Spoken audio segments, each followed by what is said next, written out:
Happy New Happy Year! New Year! Happy Teka, New Year wala tayong ano, mga kakwentuhan namin. Grabe 2026 na, grabe 'no, ayan. ano na, ang bilis lang ng panahon parang kahapon lang tayo nagsimula ng ano, ng season Yeah, 3, 'di ba? Eh, matatapos na ilang episodes na lang, season 4 na. totoo. At ang daming nangyari ng 2025. Maraming Yeah, bagay na pinagpapasalamat natin, may mga bagay na gusto na nating makalimutan at mag-move on. Pero gayunpaman, merong hindi pa nagbabago at iyon ay ito si Russell at ito naman po si Lennon, at ito pa rin ang tamang usapan. usapang may tama.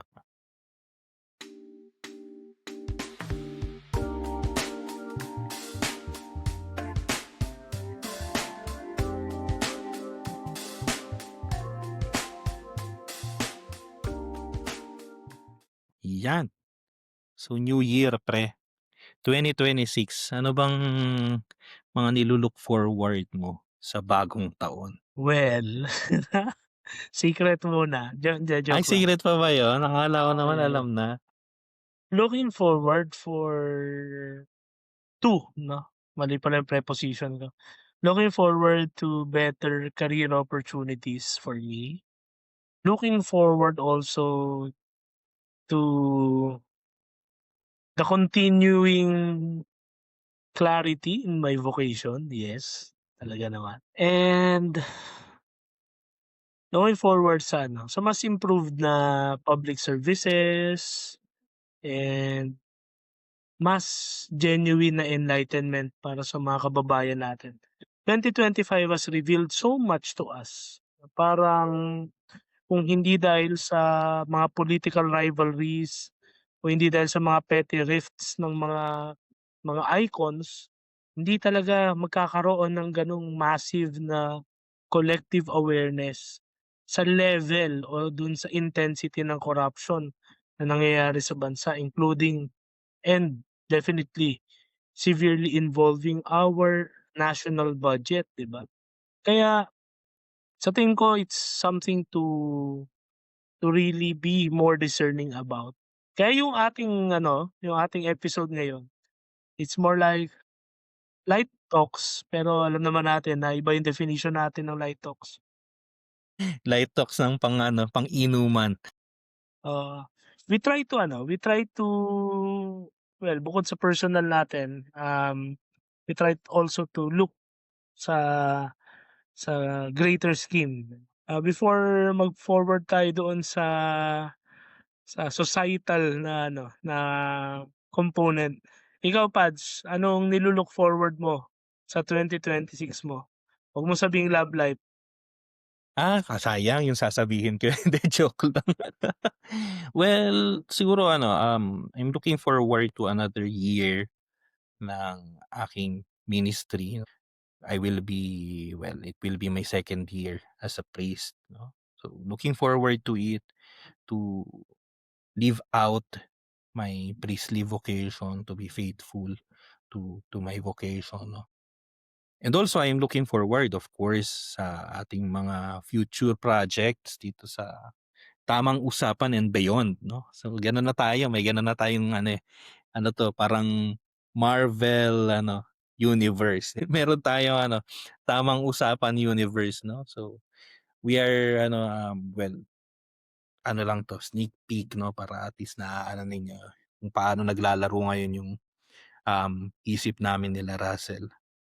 Na we are planning na matagal na naman na niyo rin alam na we are planning na to go beyond just this ano, casual nating mga usapan to have really a community, no? Well, that will be a process and unti-unti yun, no? If God willing, of course, bibigyan niya tayo kung gaano katagal natin magagawa 'to. Pero I'm looking forward to it na, throughout this year ng 2026 ay umpisahan natin at least yung mga foundation, no? Yung mga cornerstones, no, ng itong ating ano, ng ating mga projects, no, na Pagka kinuwento ko sa inyo ngayon ng buo ay isipin niyo, "Ay baka nag-aano kayo, nagde-daydreaming 'no?" Pero we start sa mga maliliit na bagay 'no. Puro ano lang ako ngayon, sneak peeks 'no, kasi hindi pa ano, eh, gusto namin i-a-announce na namin kapagka talagang full blown, eh. So, looking forward to it, looking forward of course sa ating ano, season 4 no, 4th year na tayo dito sa Tamang Usapan na pinagsasawaan ninyo itong mga boses namin 'no. Nag-umpisa tayo dun sa mga recording na babarok-barok kasi di pa kami marunong mag-ano, kung nagre-record lang kami sa Messenger 'no, sa naririnig yung mga aso dati nung nandun pa si Russell sa kabila niyang bahay 'no. So, very ano, very raw 'no. Tapos ngayon, of course, raw pa rin pero imagine that, we are now nearing our 4th year so I'm looking forward to it 'no, sa mga magiging future ano natin episodes, future guests 'no, na of course we would like to Yeah. have more guests kasi yun napansin natin last year, eh, na talagang mabenta na may guest kasi nagsasawa kayo sa boses namin, eh. So, gusto ninyong Yes. meron kaming guests.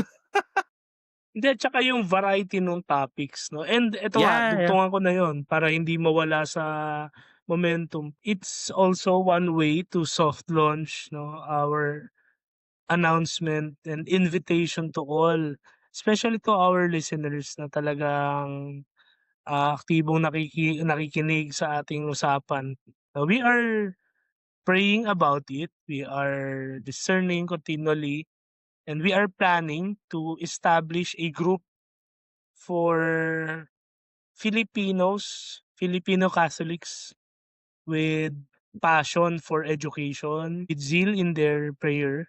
I mean, kahit wala namang zeal pero kumbaga may willingness, may desire to pray, and who are engaged in their particular field of work at merong intention to do public service 'no, I mean with community service. Tulad ng Tamang Usapan, we are envisioning a kind of a safe space, a community wherein everyone can live out their specific charism for priests and religious. They can live out the fullness of their vocation if they're married or they're single, if they are professionals, yung field nila. And we are hoping that they can also, you who are listening to this, you can also share yung yung piraso at least ng iyong field no, to enrich others, hopefully other members 'no. Pero at least dito tulad sa Tamang Usapan, we have Doc Joyce 'no, Doctor of Philosophy, and, she's also one of the leading voices on, uh, women's rights, 'di ba? And we get to learn something new every moment na nakasama namin si Doc Joyce. Si Luke kahit pa gano'n-gano'n 'yun, yung sa psychology, 'di ba? Si Francis fresh na fresh dahil sa theology subjects niya. No, so tulad ng gano'n si Rick and si Chris kung naalala niyo sa Science and Technology, yung mga gano'ng bagay na kung magkaroon tayo ng community where we can be free to share ourselves fully 'no, to to others 'no. Kasi I believe, there is some sense of, longing 'no sa isang tao. The human heart is constantly looking for a community 'no, and it does not necessarily mean uniformity, hindi siya ano. So, welcome sa amin kung DDS ka, kung kuwan ka, kung, kakamping ka o dilawan ka. Although siyempre ewan ko, hindi lang natin na-envision kung paano pa yung ano, pero the point is, whoever you are, if you are, ah ay Catholic, Filipino Catholic 'no. Importante yung Pilipino sa aspect na yun kasi basically we're also, pushing to develop yung patriotism, 'di ba? Ayun, welcome kayo sa Pius 'no. Pius kasi it sounds trivial, pero yun kasi yun, eh, prayer, education, work, and service 'no. Pero yun nga, kahit nga anong hugis, gaano kahaba, ano ang materyales, pero you will always see pews in the church, and it's always a place of listening, 'no? It's a space At the same time, it's an object, no, for listening and community, no, dialogue, 'di ba? So yun, yun.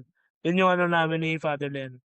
Sorry na-cut kita Pads, Hindi, baka okey may lang. shine-share ka pa sa Kasi sa mga OG 2026 nating ano mo? listeners, mafa-familiarize sila diyan kasi 2 years ago pinag-uusapan na natin 'yan, nag-i-invite na tayo, 'di ba?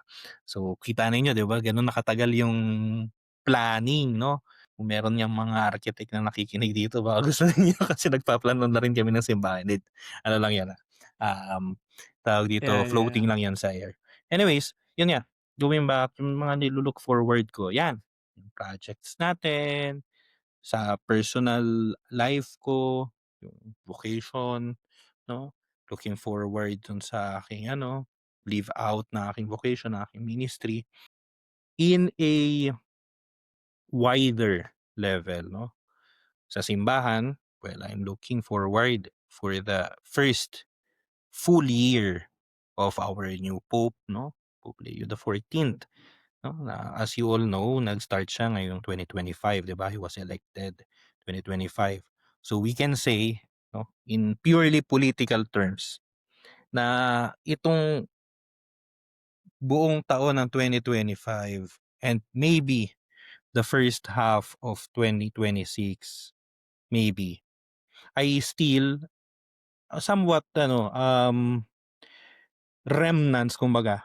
Kasi may mga ano diyan, may mga decisions pa diyan na panahon pa ni Pope Francis, na ngayon lang nai-emit 'no. Nakalatag na 'yan, oo, 'no, na ang kay Pope Leo ay ano lang niya, susundin lang niya kasi nandun na, nakalatag na 'yan, Kasi ang simbahan naman, we do not work as if para tayong mga ano, political parties, na 'pag nagpalit ng presidente, 'pag ayaw niya nung mga project nung ano, nung pinalitan niya, ika-cut niya lahat ng funding. Hindi naman gano'n sa simbahan, 'no. In the church, Totoo we ba? respect, 'di ba? Ba't yung mga parish priest gano'n? Yun ang ano, hindi ako parish priest kaya hindi ko alam yung sasagot nun. Kasi kung sinong parish priest, laging may pinapag-iba at may pinapagawa. Tignan mo, speaking of, may mga magpapalitan ngayong taon, 'di ba? May mga magre-rego dun ng mga parish priest. Yeah, Ngayong yeah, taon ba o something next to look year? forward to, Yeah, yeah, and yun more or less 'no, na looking forward. yeah. So yeah, sige, let's start with the church. Sa totoo 'no, mag-a-anniversary si Pope Leo by May.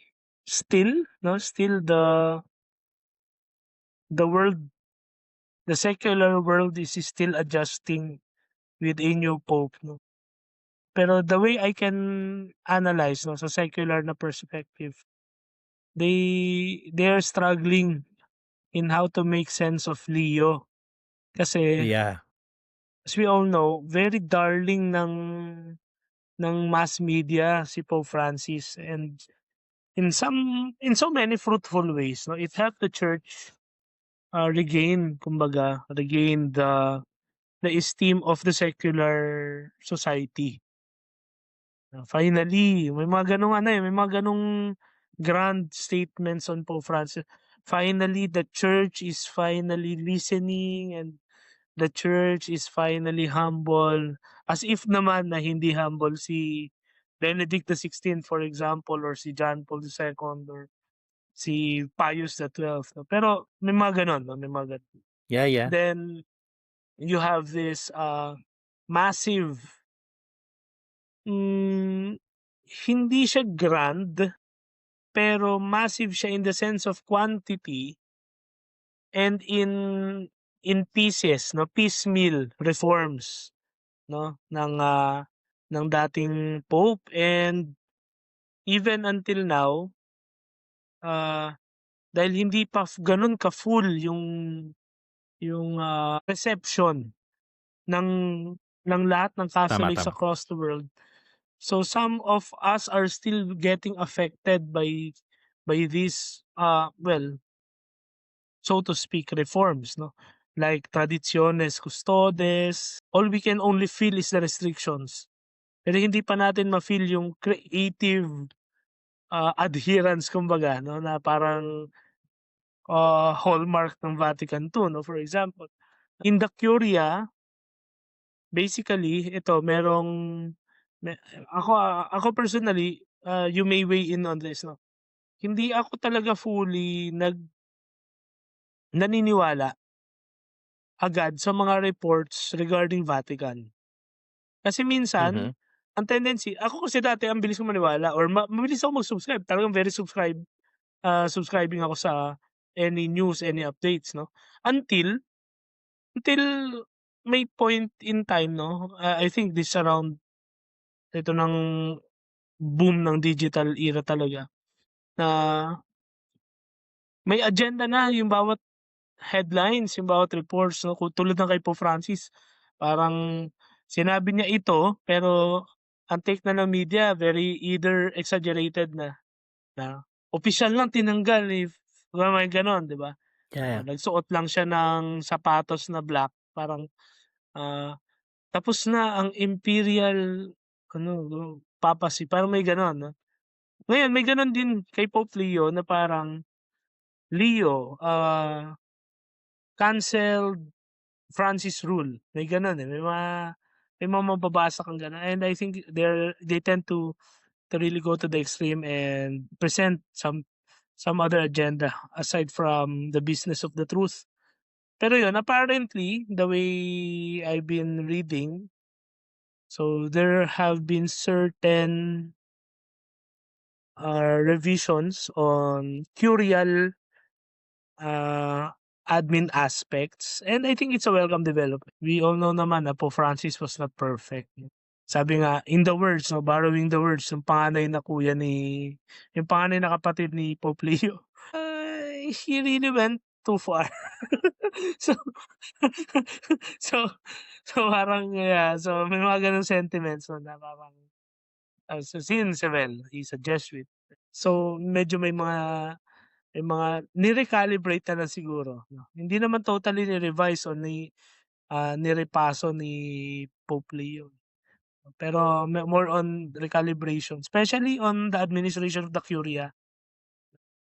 For quite some time si Pope Francis ay was seen na parang he ba tawag dun, overruled most of the tasks dati ng Roman Curia. Now parang unti-unting binabalik ni Pope Leo yung delegation ng task. Hmm. Probably sa discernment ni Pope Francis for whatever design or whatever reason 'no, at pinahintulot naman ng Diyos. Siguro he was seeing it fit for the time na siya yung ah, I don't want to say micromanage, pero mag-take talaga ng administration 'no, ng Curia, 'di ba? So, ngayon parang nag-i-ease up 'yun and we still have, yun nga, yung mga new appointees, and probably they're still on the list ni Pope Francis, no, and, continuous lang yung implementation. Yun yung nakikita ko sa kumbaga sa macro perspective. Sa Philippines naman, growing yung involvement ng church sa politics. I think uh, as a son of the church, I always say that the church has every right 'no, kasi she's a mother. The very constituents of the state or the nation are the very children of the church. Wala namang ano dun, walang dichotomy dun kasi parehas na individual na tao yun at Pilipino. Siguro ang akin lang, ang tingin ko na baka mas makatulong sa bansa is for the church to go back konti, atras lang ng konti sa pagiging neutral. Specifically 'no, ako I admire si Father Flavie Villanueva, 'di ba? Hmm. Icon kasi siya ng second chances, eh. Kasi being someone who was, ah, a victim ng addiction, 'di ba, ng drug addiction. He turned his life, around and he was converted, he became a priest and now he is ministering to these people 'no. to give second chances.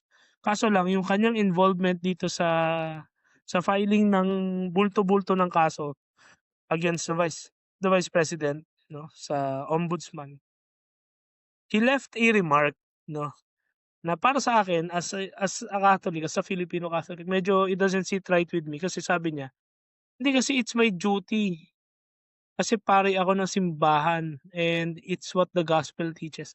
Walang mali dun 'no, pero parang na-equate na ngayon na hindi mo maiiwasan na ma-equate na okey ang simbahan ay anti-Duterte lang.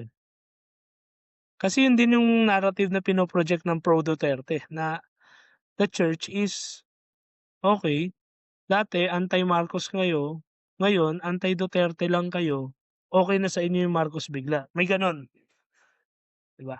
So nagiging misleading na 'no. So ang ibig kong sabihin, balik lang ng konti sa gitna, ayun mas mag-capitalize siguro doon. Siguro yung mga kaibigan nating sosyalista hindi nila gusto yung gano'ng term na mag-capitalize sa gospel, oo. Mag-capi mag-socialize Seize the mag-commune means of sa production sa gospel. anuhin 'no, siguro dun ang focus sa messaging 'no, sa gospel value ng truth, ng justice 'no, instead of, really immersing oneself dun sa ano, sa frontline ng political ano, battles 'no. Yun sa akin pa lang, Pads. Well, too early, pero sana ma-lift or ma-revise ang Traditiones Custodes. Yan ang yan ang aking ano, Yeah, Christmas we wish are list ng wishing 2026. Yeah, ano yan, malinaw yan sa inyong lahat.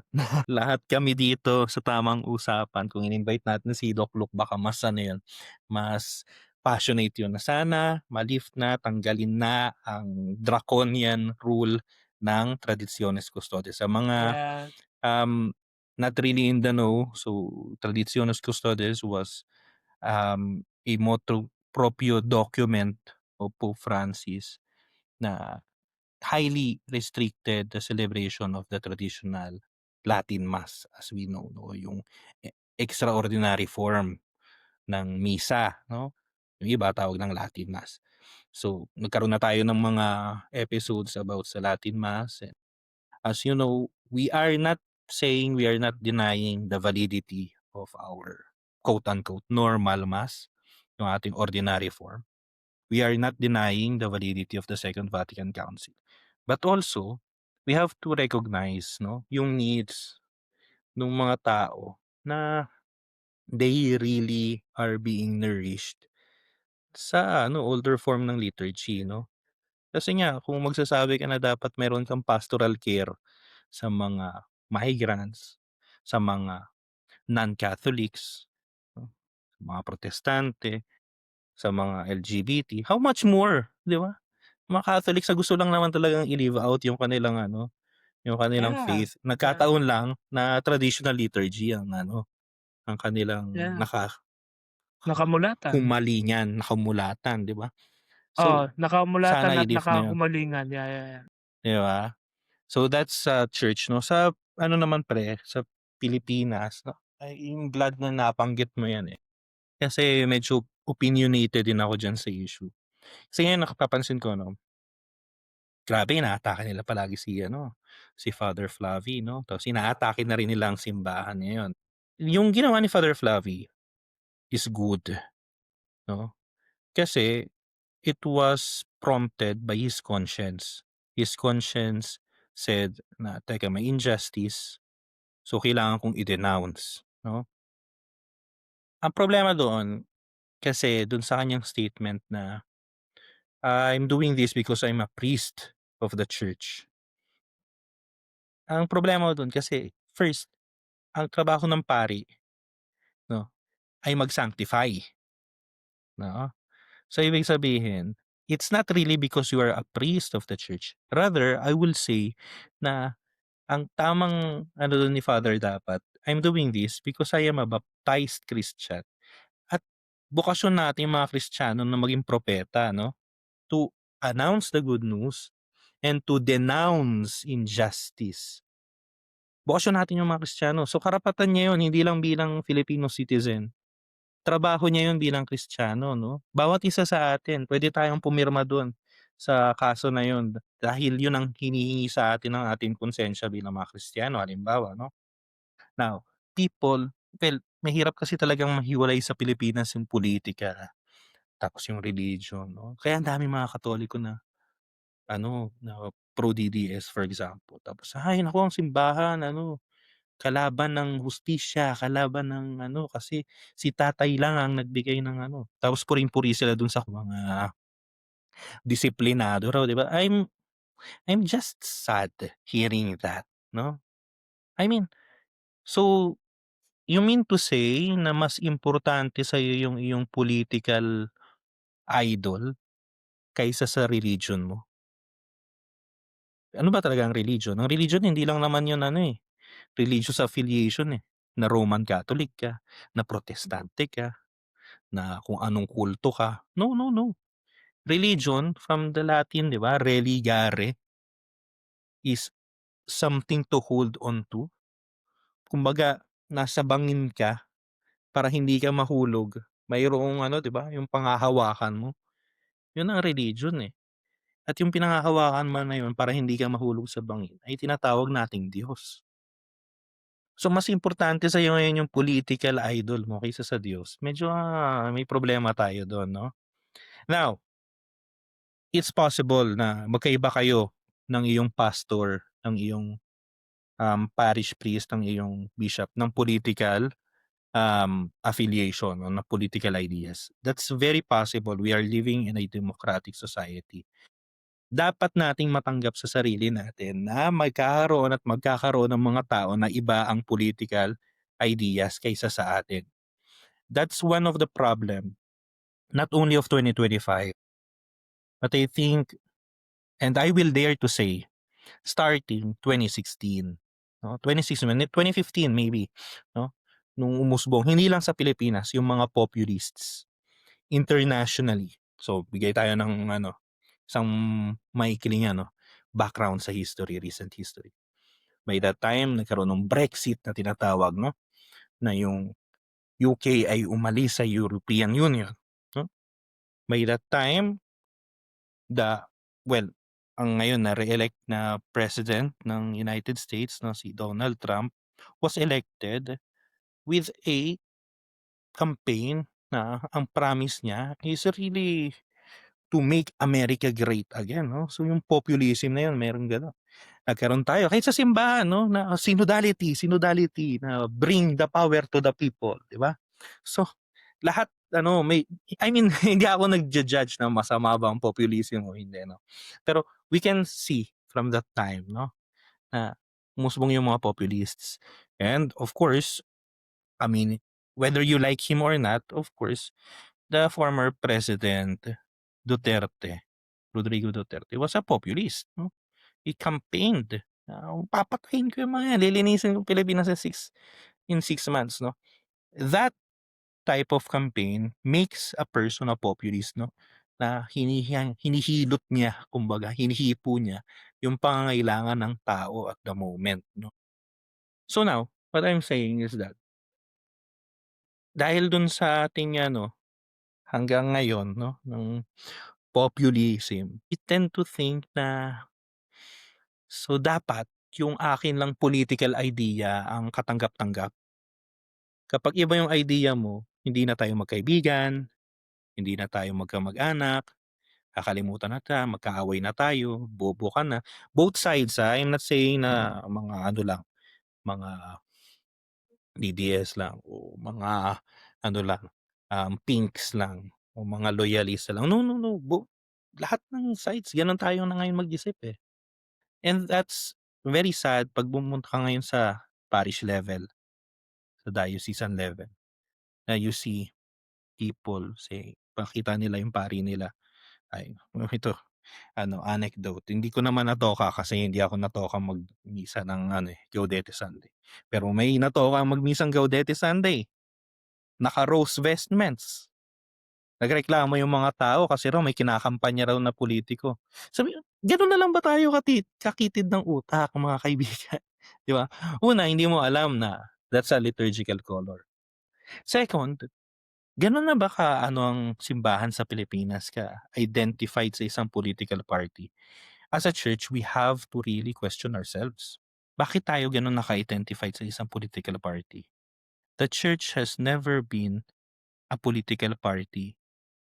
We denounce evil, we denounce injustice. Hindi natin puwedeng tanggalin 'yon, 'no? Kaya nga ewan ko pre kung nakita mo yung ano, yung may pinablish yung CBCP na parang survey ata 'yun ng mga pastoral letters nila throughout the year simula nung nagsimula yung tinatawag pa dati na Catholic, um, organization ata 'yun, yung COW. Teka hinahanap ko dito sa Facebook kasi shinare ko 'yun, eh, pinost kasi 'yun ng Archdiocese of ano, eh, of Manila, eh. Ito, interesting siya kasi well, for your information din 'no, so the CBCP started 1940s as the Catholic, um, Welfare Organization, CWO, 'yan, 'no. Tapos nag-publish sila dito 'no, "A Thematic and Statistical Survey of CBCP Pastoral Letters and Statements, 1940 to 2025." 'no. Para ma-gets natin na simula pa hindi ano ang simbahan sa Pilipinas na may isa lang kinikilingan 'no, na puro lang political yung statements niya. So ito parang review ito ng mga pastoral letters ng mga past CBCP presidents 'no. So ang ganda nito inano nila by percentage, by topics 'no, merong pastoral spiritual life, faith and doctrine, moral theology and life issues, social justice and human rights, political and government issues, education and formation, sacramental theology, ecology and creation, crisis response, ecumenical and religious dialogue. Well, almost half of the pastoral letters are about political and governance issues tsaka social justice, no? And this is reflective of what is really happening on the ground, no? Kung bakit may ganung reaction yung mga obispo. The church has always been and will always be a voice of the people while continually serving as the conscience of the nation. See, that's living out no, the very prophetic mission of Christ no, here on earth. No? The vocation na maging symbol no, ng presensya ng Diyos no, sa mundo.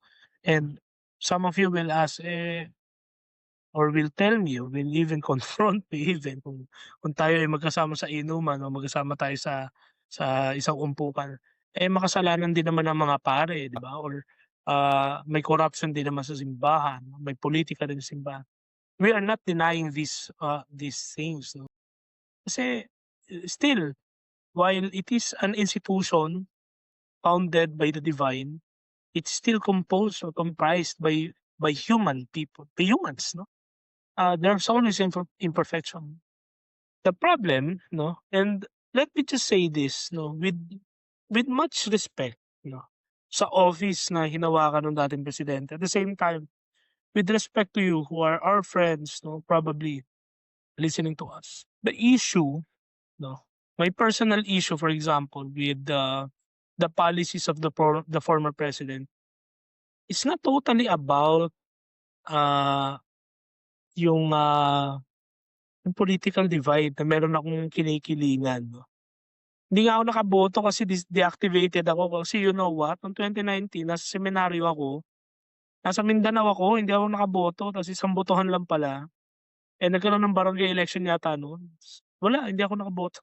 Nakaboto ako nito na lang nung 2025 'no, last year. Anyway, to make my point, ang sinasabi ko lang, yung tendency natin to control everything and everyone, including the truth 'no. May point yun, I think it's the Peanut Gallery Media 'no, hindi ako laging, nagsu-subscribe din sa mga thoughts at mga commentaries nila, pero merong isang maganda dun na nakapukaw sa akin. At the same time, it helped me to reflect 'no, on myself 'no. Are we really, kung kayo nasa simbahan, kung kayo nasa media, 'no? Are we really invested in knowing, in searching, in investigating, and proclaiming the truth? Or baka naman we are being blinded by certain principles, what we are doing is we tend to control the truth, because those are two very different things, 'no? That's also my problem with the former president. Kasi it seems 'no, na kapag hindi ka on board sa kanyang pulisiya at sa kanyang programa, nagkaroon nga nung tinatawag na red tagging, 'di ba? Na parang okey, so dahil ikaw ay staunch critic ng administration, okey, automatically you will be dismissed 'no, kasi hindi ka on board, eh. Now, in defense baka sabihin niyo, hindi naman po lahat nire-red tag, but rather yung mga may background lang talaga at talagang verified na may association sila sa either sa mga underground groups kung meron nun, o sa mga ano, sa mga talagang kilala na, hardcore activists for example sa bansa, okey 'no. But still, hindi ako komportable dun sa fact na pino-promote natin ay healthy na demokrasya, pero kapag may dissent, dapat yan i-dismiss, and the worst to happen is somebody will have to lose his or her own life. Hindi rin kasi natin puwedeng i-deny yun 'no, yun din yung aking ano, so that's number one na directly, dugtong ko dun kay Lennon. Number two is yung the distortion of the truth 'no, na parang, instead of us entering into dialogue, we go on sa ating ad hominem attacks to one another 'no. So, tingnan natin yung profile pic, tapos po-post mo dun, lalagyan mo sa comment section yung profile pic niya, yung i-screenshot mo yung profile niya, then parang ipapahiya natin. Again, both sides, either pro Duterte, pro Marcos, pro Lenny, pro kung sino mang mga politicians. Hindi ako fan nun, yung magkaroon ng patronage politics na, "Sige kay Digong lang ako, sige kay Lenny ako." Ano yun, hindi rin yun healthy democracy para sa'kin. Pero yung gano'n, yung idi-distort mo yung truth, halimbawa, kung totoo ba o hindi may extrajudicial killings. Extrajudicial killings ibig sabihin nagkaroon ng killing using police power 'no.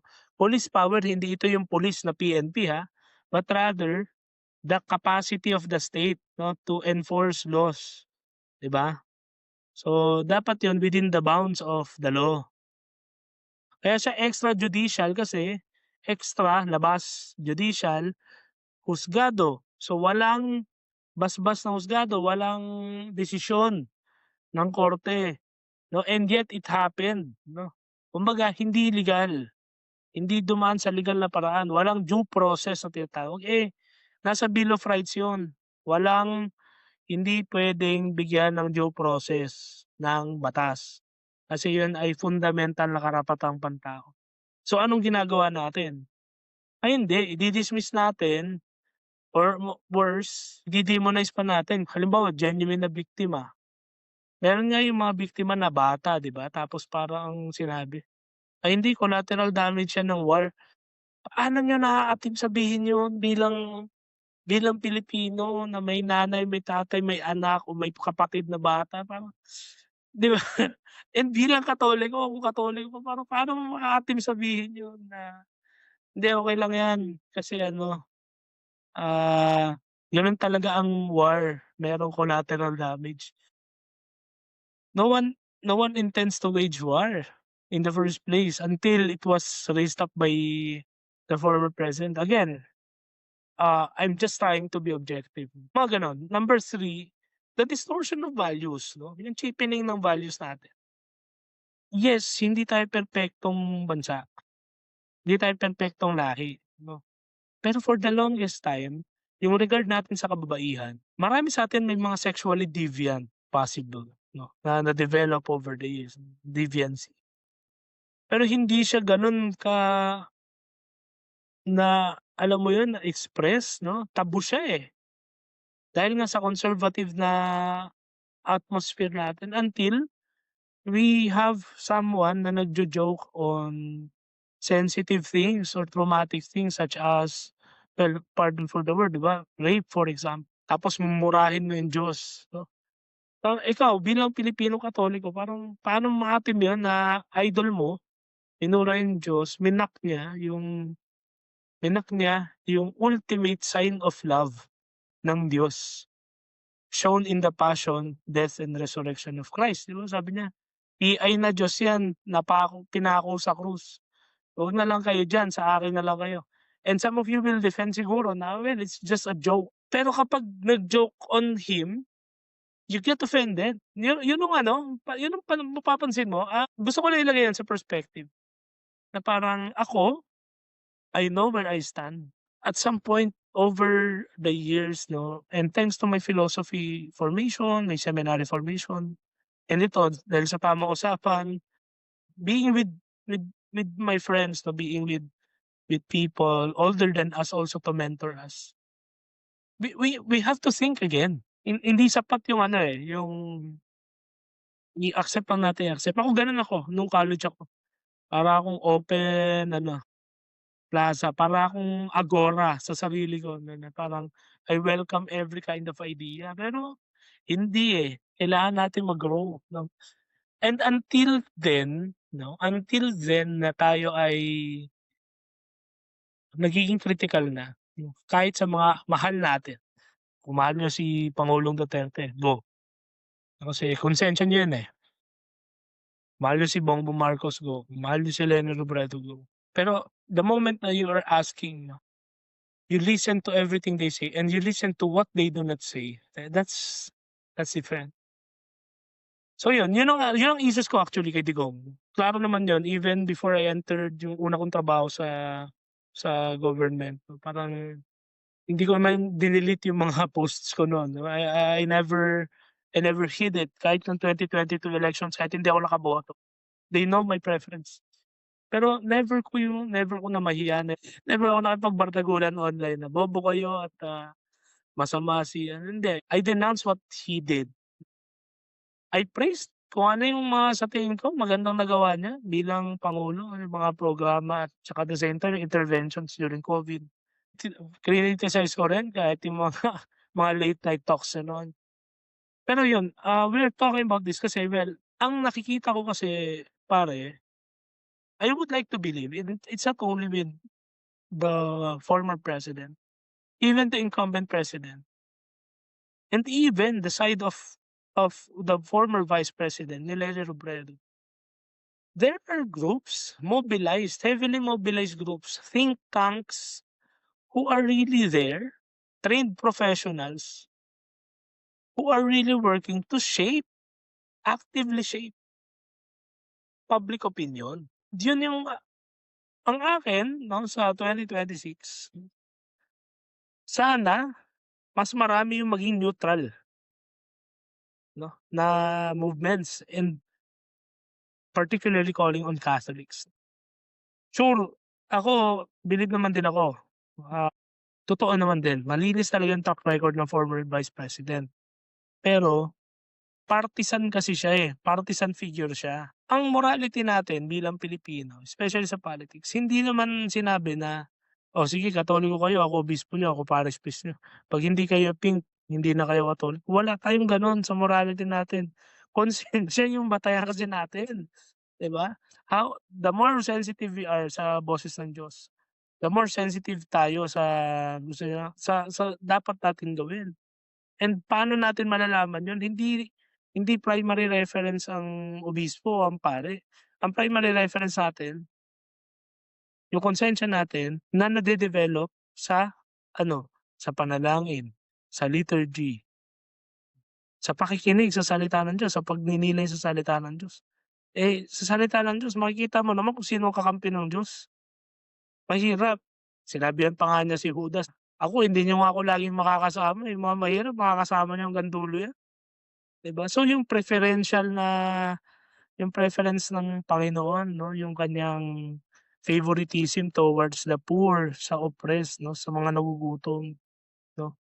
Bagay naman na ito naman para to balance, yang very aspect na yan, sorry sa mga ano, sa mga kaibigan namin na ano, na Well, kilala niyo naman ako sa mga talagang kaibigan ko. Hindi ko naman 'yan sinugarcoat sa inyo na, ah, I really don't appreciate and I really find it deceptive na ima-manipulate yung tulad nun, yung very sincere or genuine na Christian value ng love of the poor, pursuit of justice. Tapos lalagyan ng socialist o communist na kulay o tono.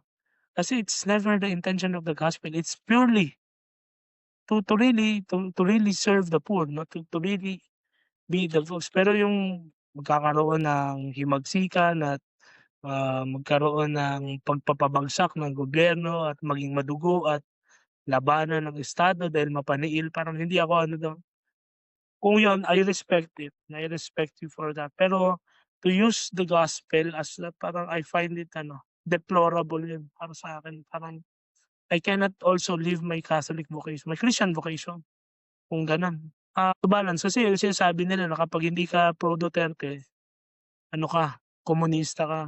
And again, there's no there's nothing wrong with sorry, mali ba? Communism in itself 'no, it's an ideology. Na-conceive siya, it has the right 'no, it has the right na mapag-usapan sa public circles. Pero there's nothing wrong hindi ko puwedeng sabihin there's nothing wrong kasi as early as 1900s 'no, the church condemns it kasi it's not 'di ba parang hindi mo kasi mare-reconcile yung values doon It's not sa compatible. well, napahaba ako pero yun yung aking ano sa political atmosphere ng Pilipinas vis-a-vis, the church ng,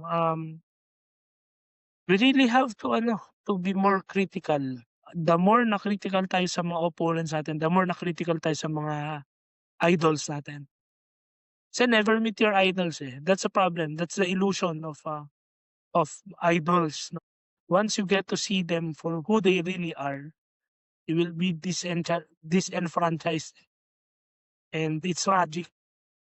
So, ang best thing talaga is never to have an idol but rather to really operate 'no, using our mind. Yun nga to combat 'no, yung combat maaamoy niyo yan mga kapatid yung kung ang post ay alam mong AI generated na tapos mass publication kumbaga sa social media. Na ninanakaw lang, kina-copy paste yung caption ta's shi-share ng iba. Alam mo ng machinery yan, so never trust that. Even the media na traditional media outlets, you have to be critical in what they say. Never read the headlines, go directly to the article, then you question it while you're reading it, 'di ba? It will not only improve your English, it will also improve your critical thinking skills. Yun ang akin sa sorry nun, naging passionate ako dun kasi parang, matagal ko na gustong gumawa ng ganitong episode for this, na parang socio-political commentary na no holds barred. Dapat Ikaw isulat ba mo sa 'yan para sa ano natin, sa vlog, 'di ba? Kasi matagal na tayong hindi para nakapagsulat dun, eh. 'Di ako ano pre, ebidensya siguro ang wish ko para sa simbahang nagpi-pilgrimage sa Pilipinas is sana hindi na tayo humanap ng political messiahs, ng political saviors.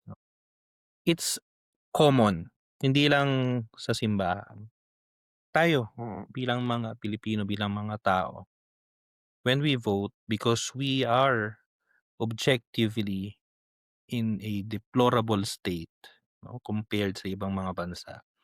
We are looking for someone who promises us na, "Ako maghahaon sa inyo sa kahirapan, ako magtatanggal ng corruption, ako ang magbabago, magtatanggal ng krimen." 'No? So, yung mga gano'ng promises is always ano yun, mabenta palagi yun. Kasi yun yung hinahanap natin, salvation from something, from poverty, from crime, from corruption. Deceptive nga lang yun. It's deceptive because at the end of the day, that person, that politician is still a human being, 'no? Maybe out of goodwill talaga, talagang gusto niya talagang tuparin, hindi lang empty words yung kanyang mga promises. But sooner or later, he may be, puwede niyang makamit 'yun, pero hindi perfectly. Puwede niyang hindi makamit 'yun, 'no? So, ang magiging reaction lang natin magdudulot lang sa atin do'n ay ano, broken heart, 'no? And this is exacerbated if it is the church herself na naghanap nitong mga figures na ito. I mean to say, the church as an institution ay naikasal, 'no? Not really in the mystical or in the literal sense, pero naikasal in the public view sa isang given political party or political figure, 'no, messianic figure. Why? Because the church is already married. The church is only married to the one and only Savior, our Lord Jesus Christ. So, we should not put our hopes sa isang party, sa isang political figure, 'no. Of course, again, I am not saying na tigil na natin yung ano, yung pagiging politically active ng simbahan kasi hindi mo yun maihiwalay sa simbahan, eh.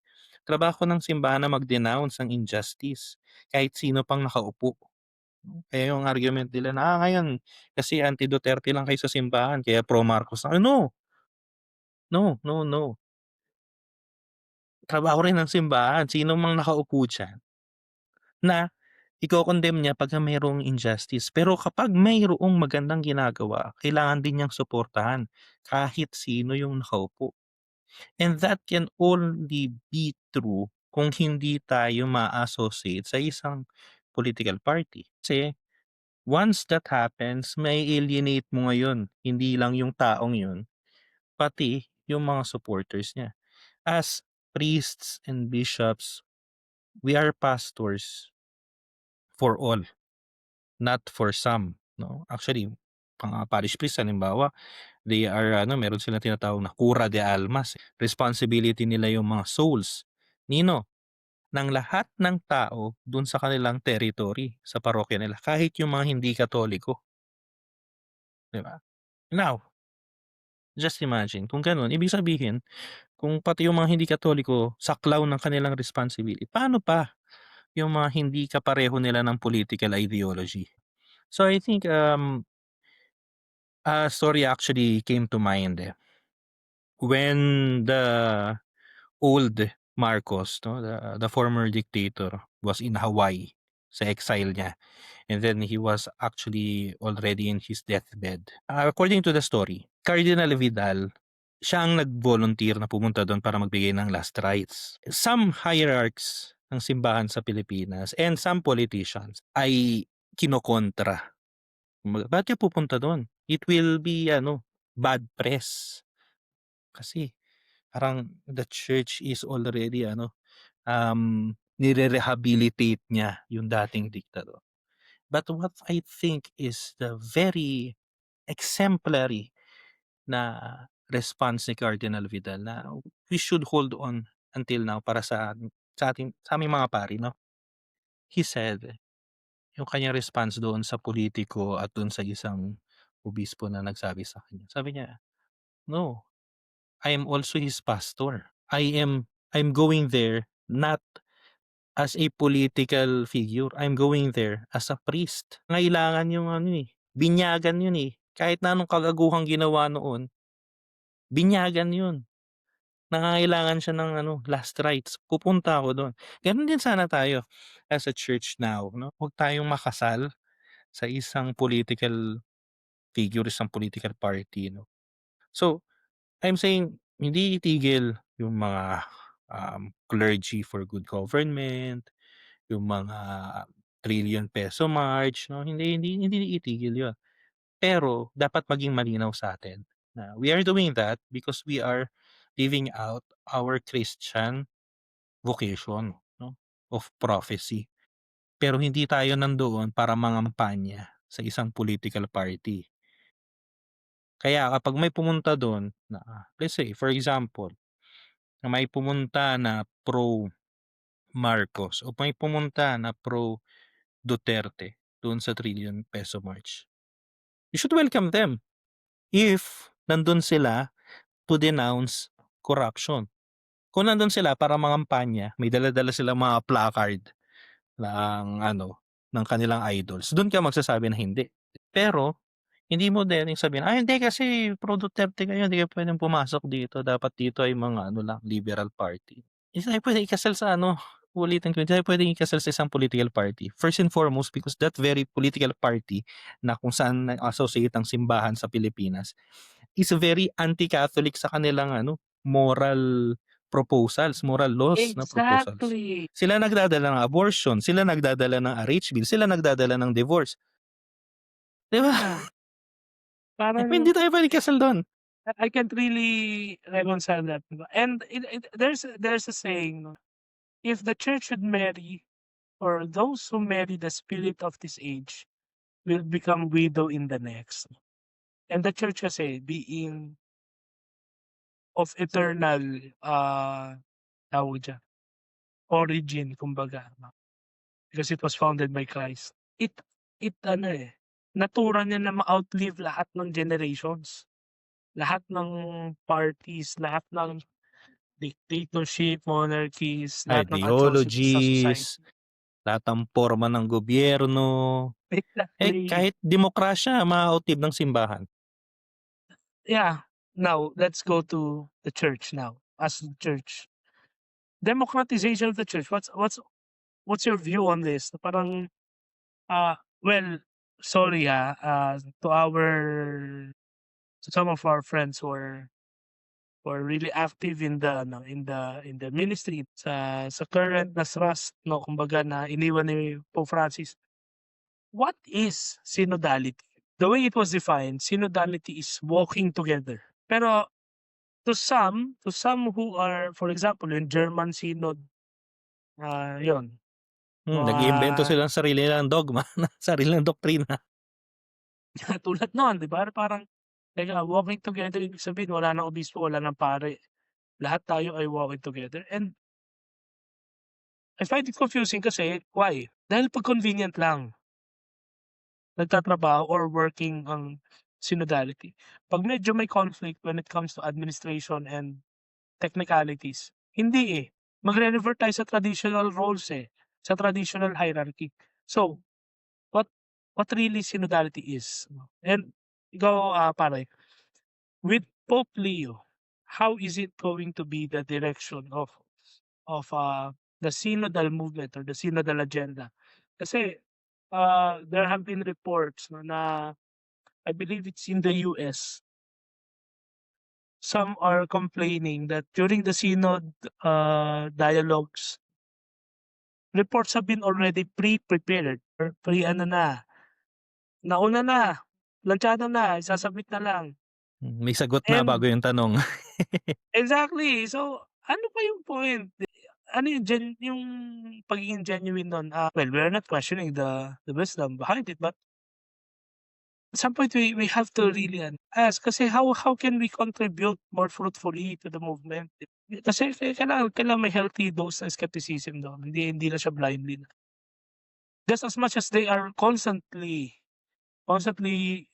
attacking and discrediting the traditional, values, no? Hindi traditionalism, kasi traditionalism, sige go, kasi ism yan, eh. Pero the traditional values of the church, the traditional foundations, the heritage of the church na kesyo Marangya at Makamundo, parang I can't help but hear some socialist, communist, prism, eh, doon, eh, sa ganong aspect. But rather kung welcoming and very alam mo may acknowledgement ng hermeneutics ng continuity, parang sige, parang okey mas, on board ako diyan kung papunta tayo kasi even yung Vatican II gano'n nga, eh, 4 lang yung hindi pumoto sa Sacrosanctum Concilium, eh. Everyone knows that it's high time for a reform, 'no? Pero itong synod na 'to parang the way I see it, it's an attempt to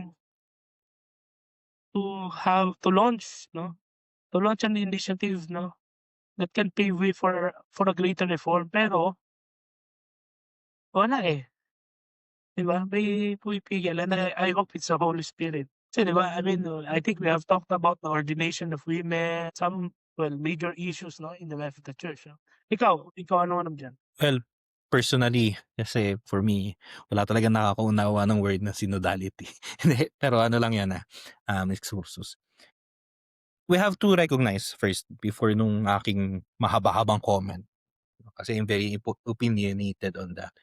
We have to recognize yung good. In a way, totoo naman na that Pope Francis called for the synod on synodality to foster sa simbahan yung idea nga to walk together 'no, na hindi lahat ng bagay ay dapat top down 'no. And this is something na hindi siya alien, hindi siya bago sa simbahan. This is something na luma na, yung meron tayong idea nung ano 'di ba, subsidiarity, 'yan sa ano 'yan, sa, um, sa moral mga nag-aaral um, ng social morality maririnig niyo yung subsidiarity 'no, na idea na hindi lahat ng bagay dapat dinidikta galing sa taas 'no. Dapat hinahayaan din niya na mag-thrive yung mga nandoon sa grassroots 'no, and they decide by themselves. Siya ay nagbibigay lang ng generalities 'no, ng general rules kumbaga. So, the idea of subsidiarity ay hindi bago. However, ang critic ko naman sa synodality 'no. The problem is that first, wala nga kasing nakakaunawa nung word na isang ano lang, description lang 'no. May iba-ibang description. May tatanungin ka na isang obispo, iba yung kanyang pagkaunawa. Isang madre, iba yung kanyang pag-uunawa. Ang lagi lang common ay listening o kaya yung ano, together 'no. Pero yung pagkakaunawa mo, paano talaga siya magfa-function? Kasi synod, classically speaking, if we look at our brothers, Orthodox brothers, ang synod sa kanila ay synod of bishops, no? But still, these bishops work in communion with each other. Pero meron pa ring primus inter pares, which is the the the Patriarch of Constantinople, 'di ba? 'Yun ang synod ng ating mga brothers and sisters Orthodox.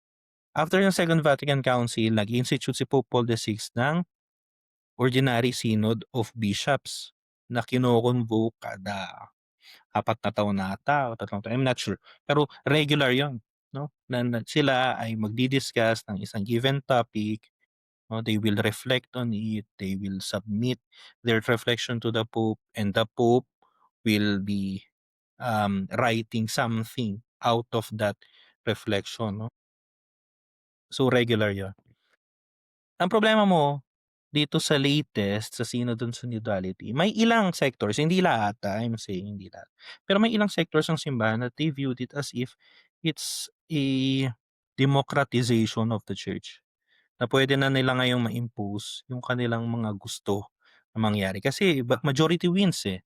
'Di ba? Kung ibinebenta ng media sa atin na it's high time for women ordination, di mananalo sila kumbaga. O kaya kahit hindi sila manalo basta mailagay nila sa table. Kasi it will validate the proposal. Pwede yung balikan after some years, 'no? But the problem is that the church is not democratic and should never be democratic, and thanks be to God na hindi siya democracy. Why? Because democracy is ideal for a political setting, 'no? Para sa isang bansa, sa ideal. But for a church, for a theological setting, it is not ideal. Why? Because democracy is demos, people. Rule of the people, by the people, for the people. But the church is a religion. Oo, may mga tao siya. Oo, yung ating mga ginagawa ay para sa mga tao. But all of that goes to God. We are theocratic. It is God who governs everything. God is our king. Monarchy tayo in the sense that God, Christ, is the king, no? So hindi mo pwede yung tanggalin. Kasi kung gagawin natin democratic, imagine this. Paano pag bukas makalawa, ang binenta sa atin ng media, kasi let's be honest, no? Kung anong ibebenta sa atin ng media, majority of us will believe, even Catholics. Paano pag binenta sa atin ng media na si Kristo ay hindi Diyos?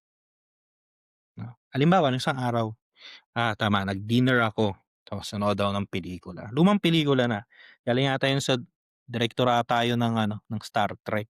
Pero yung pelikula if I'm not mistaken ang title is The Man from Earth. So yung premise well, may spoilers na rin. Pero yung premise ng pelikula is that yung bida, yung professor, so siya ay professor ng history, tapos siya ay nag-resign na, nag-retire na. So last day niya na yon, in-invite niya yung mga kaibigan niya sa ibang mga faculties na pumunta dun sa kanyang cabin. Tapos parang despedida party niya. And then he decided to tell them his story, his secret, na siya ay 4,000 years old na siya ay caveman, na never siyang namatay pero nananatili siyang 35 years old. Kaya rin every 10 years nagbabago siya ng buhay. So kaya kailangan niyang umalis, ganyan. Anyways, napaka-interesting, napaka-philosophical ng arguments. What really spoiled it for me ay nung time na tinanong siya, kasi sabi niya, claim niya, I went to India and I became a student of the Buddha. Okay pa. Okay, student. And then when one of his friends, no, na it seems dun sa pelikula ay ano, Protestant, biblical literalist yung kanyang field. Tinanong siya, "Have you been sa ano, sa biblical times? Have you met biblical figures?" And then prines nila, ayaw niya pang magsabi nung una. And then he said, "Yeah, I am Jesus." Na hindi talaga ano, na-misinterpret lang talaga yun ng mga ano, apostles kasi tinuturuan ko lang sila kung anong tinuro sa akin ni Buddha. Tapos sila na itong nag-ano, nag-interpret, tapos naglagay ng mga myths, 'no, na ngayon ay sumasamba sila sa tinapay and everything like that, 'no. That's a very ano, a very para sa ating mga alam natin, meron tayong background sa theology, we look at that as if, wala namang maniniwala diyan. Pero sa totoo lang, may mga kilalang figures even sa Catholic spirituality na nagsu-subscribe sila na yun daw missing years, yung secret years ni Jesus 'no, from infancy hanggang dun sa umpisa na kanyang public ministry. Siya raw ay pumunta ng India para mag-aral kay Buddha kasi nga raw yung teachings nila pareho. Eh, paano kapagka ano, kapag bukas makalawa na pinalabas ulit yung pelikula na yun tapos karamihan ng mga Katoliko naniwala dun, tapos magkaroon ng synod na, "Okey, decide natin, tao ba, Diyos ba talagang totoo si ano, si Kristo?" Tapos bumoto, sabihin natin 51% sabi hindi. So, babaguhin na natin, 'di ba? That's the problem with democracy. Kasi hindi gano'n ang simbahan, hindi gano'n ang religion. We preserve.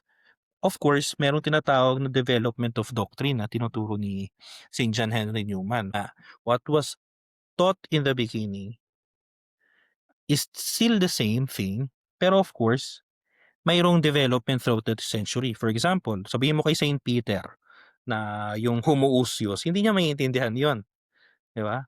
Pero gets na nila noon pa lang na ang Ama at ang Anak ay iisa, 'no. So, mayroong development ng doctrine along the way.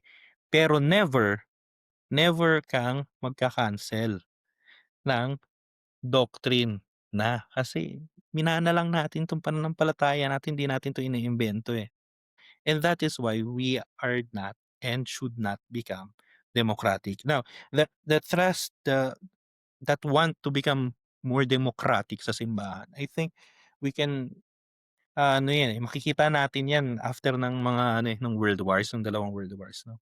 So, in a way roughly coinciding with Vatican II, although I'm not saying na Vatican II ang may sala. Pero after ng world wars, lahat hindi lang sa simbahan, sa architecture, sa science, sa politics, mayroong gano'ng ano na, "Teka, so hindi nag-ano, nag-function yung mga lumang orders. So, gawa tayo ng bago, dapat democratic na."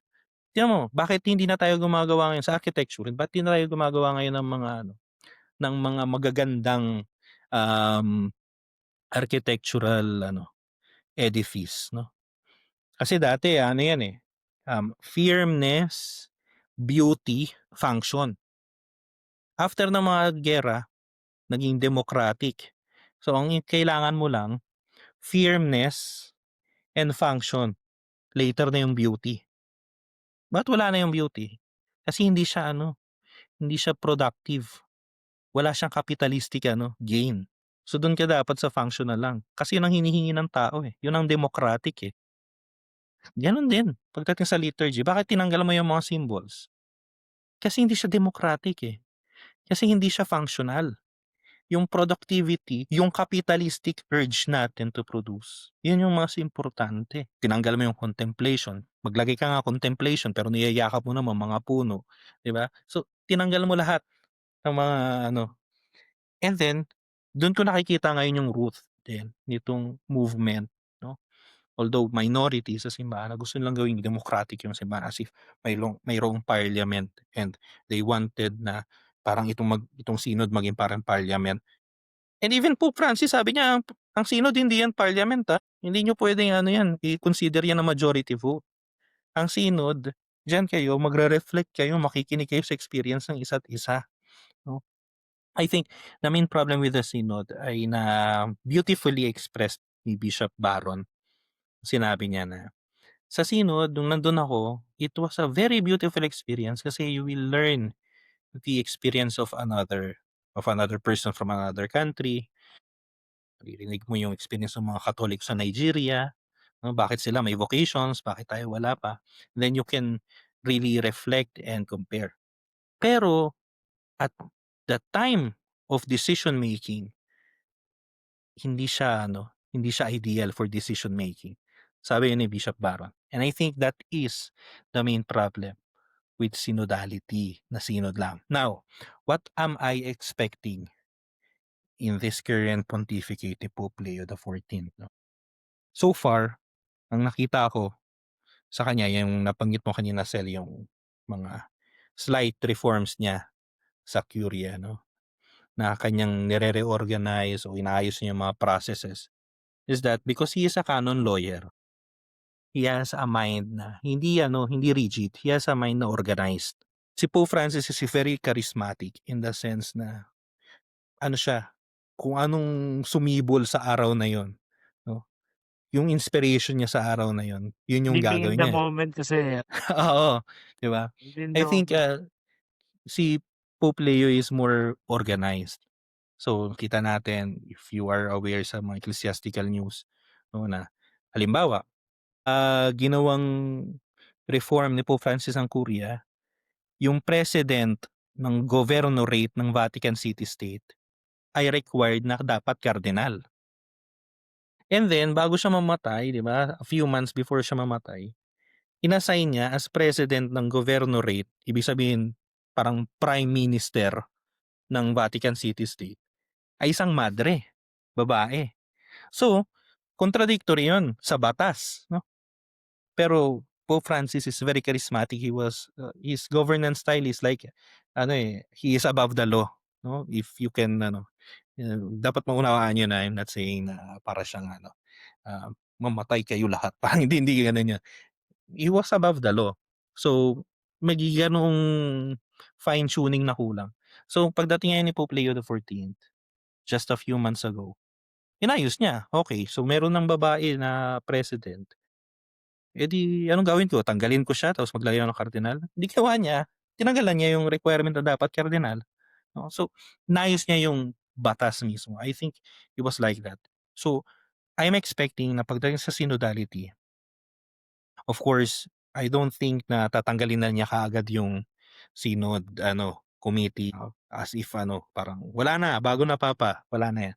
I think magkakaroon pa rin ng synod, pero mas maayos, mas organized, at mas malinaw, 'no? Kasi nga always 'to sa simbahan na dapat yung yung charismatic, yung spiritual side natin, dapat lagi yung nababalance nung organized. Kaya kailangan mo ng legal, kailangan mo ng canon law. Kahit ang daming galit sa canon law dahil daw masyadong rigid. Pero kailangan yun para makontrol mo, para hindi magkaroon ng chaos, 'no? Dahil sa charism. Totoo 'yan. Ako sa tingin ko ang canon law, it enables na makita mo yung lahat ng perspective so you can adjust. mas rigid nga yung mga hindi mahilig sa canon law kasi myopic ang kanilang understanding. So, kung ano lang yung bawal, ito lang ang bawal. Kasi yun lang alam nilang bawal, pero kung kanonista ka, okey ito ang mga bawal. Hindi, tsaka pagka Pero nag-ano ka pre, pagka ayaw mo sa law in general, ikaw yung magiging law, oo, 'di ba? and So, bawal ito gano'n na kasi nga, ayoko, eh. Wag kang gano'n maglagay na ng gagawin. ano, ng 6 na kandila at isang krus sa altar kasi ayoko. Ayoko natatakpan ako, 'di ba? So, 2 kandila lang, nasa gilid lang pareho, 'no? Pero 'pag kanonista ka, hindi ka lang kanonista, pagka you have the respect for the law, canon law man 'yan, civil law man 'yan, hindi dahil nire-restrict ka nung batas na dapat may 6 na kandila dun at may isang krus sa harap Exactly, mo. yeah. Rather, kasi yun ang nagga-guide in Provides general. order. Kasi nga, Yeah, I remember my old professor in English 'no, and in communications, Professor Rabago. Because our God is a God of order. So, kung wala kang regard sa order, anarchist ka, and hindi compatible yun sa ano, sa ating ano, sa ating faith. That's how I see it. Yeah, good insights 'no, on what to look forward to the current state of the church. So we have talked about the Philippines, no, sa political setup. Chances are, malamang sa malamang by February, hindi ko makakalimutan 'yan, eh. Kasi I was there in the Senate when they delivered the articles of impeachment. That was February 5. So by February 6, malamang sa malamang no-launch na ulit 'yan ng panibagong impeachment eh, baka proceedings maano against ulit the yung Vice President. forthwith. Ay hindi pala kasi naka-archive na, so baka maungkat na 'yan by February 6 onwards. So that's one thing again, kasi yun nga yung current detention sa dahig ng pangulo, ng dating pangulo. Alam mo ang worry ko lang sa bansa natin, ako pare kung ako tanungin mo, deep inside my heart, i-dissect mo siya, I have faith in our people, mga kababayan natin, and, ang kinakatakot sa bansa natin, ma-dominate tayo ng mga opportunists, those who have the money and those who are being bought by money para mag-propagate ng lies, ng misinformation, ng deception. Kasi the poor ones, regardless of whatever selfish campaign will be promulgated, it is always the poor who suffer. Example, the war on drugs, wala masyadong namatay na drug lord, and may problem pa rin tayo sa drugs. Even during the incumbency of the former president, nagpalit lang ng drug lords at mas nahirapan ang hulihin kasi naubos na yung local drug lords. During 'yan yung kung tawag nila insurgency, bumabalik ulit ngayon. Pero yung fake news halimbawa, so sa drugs, marami pa ring addicted sa drugs. So hindi naging holistic yung effort, yung war. No, kasi ginawa siyang literal na war. Ako hindi ko ano, eto opinion, please don't quote me on this. Mas maiintindihan ko pa and puwede ko i-justify kung yung level ng drug trade problem natin ay katulad ng sa, I think sa Latin America 'no, wherein gangs kasi yung mga yun. They are heavily armed 'no, and they really they buy Just to off be yung ano, mga para maka-contextualize inyo, yung mga oo, gangs doon, yung mga kartel doon, may mga drones na sila. Military grade yung kanilang ano, yeah, yung 'di level. ba? Kaya nga yung US nagko-contemplate na ano, na atakihin yung Venezuela because of that, eh. Yeah, kasi may military capability. Yung problem nga sa Pilipinas, small time yung na-a-attack naman, yung mga naging targets 'no. Kasi yes, still they sinned, eh. Social sin yun, the same time it's a crime, yung peddling ng drugs, 'di ba? It's a crime, agree ako dun. Pero yung yun nga, tapos you wage an all-out war against them. and they are unarmed mostly. Pero how about the rehabilitation programs? Walang gaanong new rehabs 'no. Nag-increase lang siguro ng support, hindi ko alam talaga yung numbers, pero the way how I can see them, 'di ba, parang gano'n 'no. So, it's always the poor who suffers. Tulad niyan, yung anti-corruption schemes, ang daming maghihigpit na programs, and some of them ay pakitang tao lang, just to comply, kasi may public outrage. So, yung paghihirap ng mga systems and policies na naman sa government, sino mahihirapan? Yung mga araw-araw magco-commute, mag-a-apply ng ganitong clearances, et cetera. So, nakalimutan na naman natin yung issue natin sa transportation and everything, sa education, sa pagkain, 'di ba? And we have this another, yung anti-dynasty bill. If you will read it, Diyos ko, 'di ba, parang it sounds anti-dynasty, pero una, it can legitimize dynasties. Kasi nga it might allow. So, depende kung anong version yung i-approve, 'di ba? I really hope sa bicameral conference committee talagang matanggal talaga ang dynasty na isang tao lang nakaupo sa isang election period or sa isang incumbency, 'di ba? Kasi nag-a-allow yung version, I think it's the version of the House 'no? Yeah, I think it's the version of the House, na ang dynasty ay puwede sa iba't ibang levels ng government. Puwedeng nakaupo ang magkakamag-anak, basta sa iba't mga parang gano'n 'no? And sabi ko, parang may mali, parang hindi yata gano'n yung intention ng konstitusyon 'no, who are we kidding? Mga kalaban natin ay mga lawyers and, ah, mga malalaking tao. So yun, all of this, siyempre kung i-certify din siya as urgent, so after second reading, iba-bypass na nun yung 3 days before tackled again for third reading. So, mabilis na yun, magba-bycam na yun. Pero yun, yung hope ko sa atin, makalaya tayo sa mga oportunista. Yung mga may perang nagbabayad, nagfi-finance, and some of them might be other countries. At yung mga nagpapabayad para lang magkalat ng news, ng propaganda, kahit kaninong kampo 'no. Kasi I think the Filipinas have suffered so much. I mean, isang isang hindi ko nilu-look forward pero mangyayari, brother. Darating na naman after 6 months, darating na naman yung mga malalakas na bagyo, and nothing has changed, 'di ba? So we are again looking at dangers, hazards of losing life, liberty, and property. And I think the people have suffered enough and they deserve better. They deserve nagasgasan na rin yung good governance kasi na-associate sa ano, pero they deserve a genuine proper governance talaga. Yung allocation ng funds, yung better education for the kids 'no, grabe, 'di ba? And yung safety, grabe yung criminality and ayun, yun ang aking pero kayo sa mga katamang usapan natin, ano ba ang nilu-look forward ninyo, mga wish ninyo or resolutions ninyo sa 2026?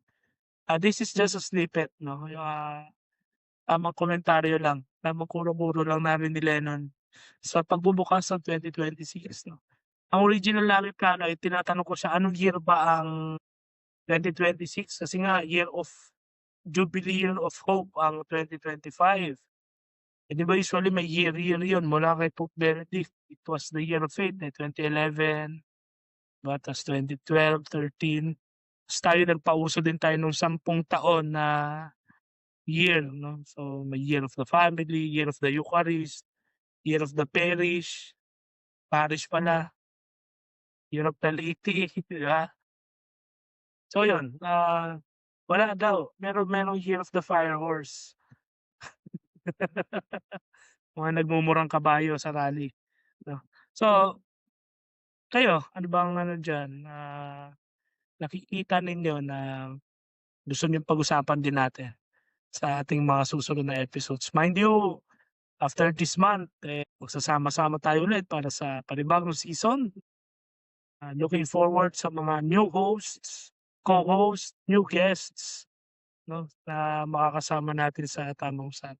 Ako yun lang muna ako, pare ikaw, ano mga ano mo diyan, closing kuro-kuro? Well, ayun, so Happy New Year ulit and I hope 'no, nakita niyo na, ang ating mga hopes and joys 'di ba, mag-Gaudium et Gaudium et Spes Spes. ng 2026 'no.